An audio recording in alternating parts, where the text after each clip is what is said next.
Poštovane dame i gospodo, stranački prijatelji, drage moje Baranjke i Baranjci, vas posebno pozdravljam.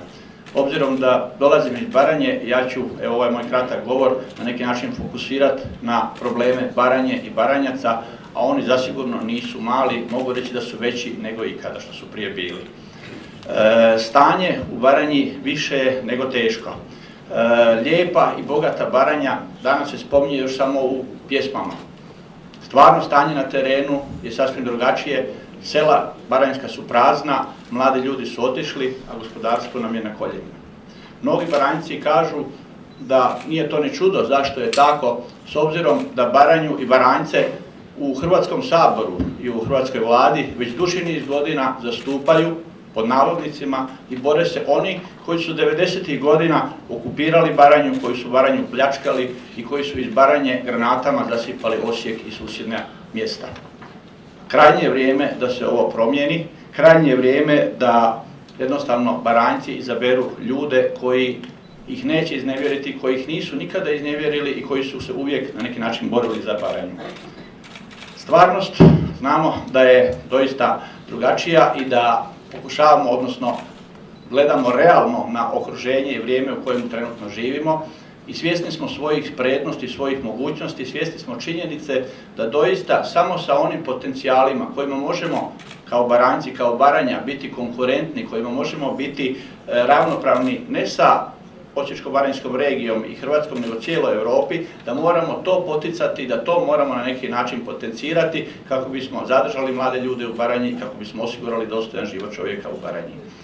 Potencijala sigurno ima. Jedan od najvećih potencijala sigurno je plodna baranjska zemlja, to je poljoprivreda, ali ne poljoprivreda ovako kao što je sada, kao nekakva sirovinska baza za ostale krajeve Hrvatske ili Europe, nego kao temelj za razvoj prehrambene tehnologije, prehrambene industrije, odnosno uvjet za otvaranje novih radnih mjesta i osiguranje života u Baranji. Isto tako, jedan od preduvjeta za svaki razvoj, za svaki napredak je prometno povezivanje. Koridor 5C, to mora biti prioritet izgradnje, odnosno Baranja se mora prometno povezati sa ostatkom Hrvatske, sa Europom, kako bismo, kažem, stvorili one temeljne preduvjete za razvoj naše regije.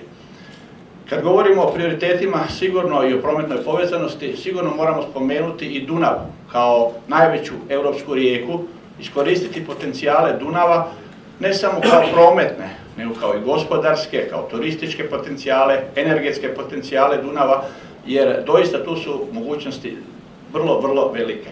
Ja ću samo nekoliko primjera vam navesti koje smatramo da je doista nedopustivo i neshvatljivo ono što se trenutno dešava na Dunavu i u vezi sa Dunavom.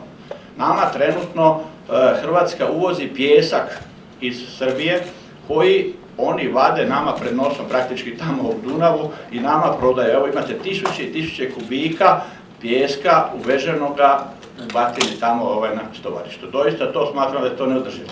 Isto tako imamo jedan projekat izgradnje protočne hidroelektrane na Dunavu koji traje, odnosno dokumentacija, prostorna, odnosno dokumentacija potrebna za izgradnju objekta traje preko 2 godine već.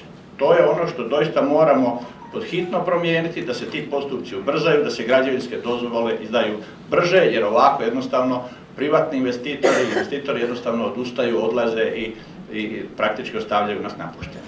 Naravno, tu je i turizam. Mi smo svjesni, realni smo da nikada nećemo biti Dalmacija, da nećemo imati toliko turista.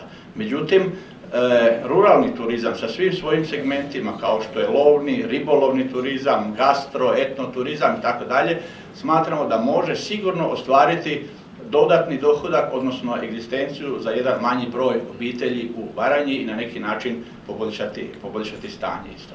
Evo, to je sve ono, to su težišne nekakve prioritetne, da kažemo, zadaće, odnosno potencijali kojima bih se želio baviti danas sutra u Saboru i isticati, jer doista smatram da probleme Baranje koji su stvarno specifični na neki način može prezentirati samo onaj Baranjac koji doista voli Baranju, koji se za Baranju uvijek borio, koji će se za Baranju i dalje boriti.